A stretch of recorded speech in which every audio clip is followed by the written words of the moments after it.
Hi everyone, this is Nicholas Jackson from Opal Business Solutions. Today we are going to take a look at one of my favorite features of Business Central, which is edit in Excel.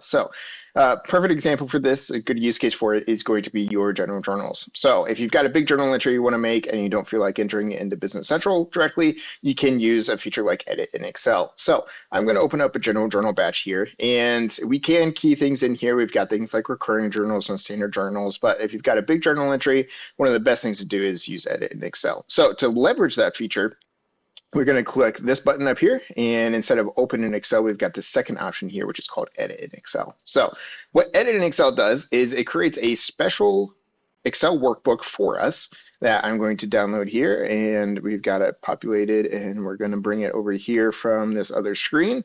And it looks like a template right now of our general journals. So we'll give it a second here.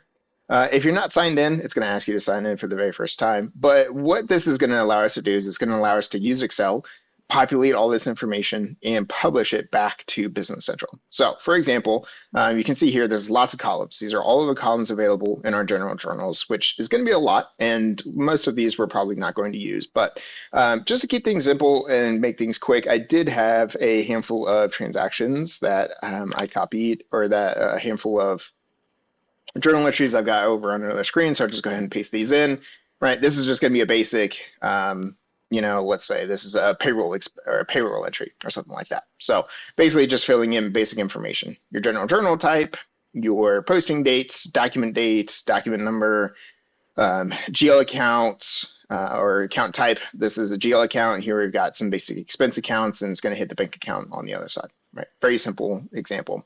So what we're going to do from here is over here in this data connector, zoom in a little bit so it's easier to see. We have a couple options here for new, refresh, publish, filter, and design. I won't get into more of the advanced features, such as being able to filter so you can choose which entries you see. You can design this so you can decide what columns you want to see, which is a really nice feature as well. I'm not going to get into the details on that. If you want to see details, let us know in the comments. We'd be more than happy to do that. But what I'm going to do, I've got this created already, and now I am just simply going to hit publish. And watch, as I hit publish, it did a couple of things. It took what data I had and published it back to Business Central, and then it refreshed it automatically for us. So you can see it went ahead and brought in the names of the GL accounts for us over here. It automatically assigned line numbers. It set the journal batch name for us and everything else right off the bat for us, which is a really, really nice feature and functionality. So we do have our amount columns over here as well.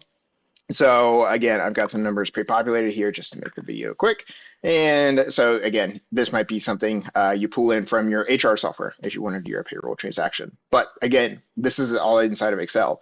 So if we don't have the number that comes out of our bank account, the balancing side of this, we can use Excel to do that. So we can say, what is the amount that comes out of our bank account? It's the sum of these columns times -1, just to flip the signs. So we'll go ahead and hit publish on this, and now you can see it automatically published, set our debit and our credit amount for us.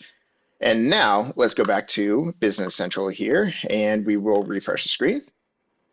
Give it a second, and we will see our general journal has been populated with the information here. So all of that coming from Excel. So think about all the different capabilities and possibilities are available with this feature.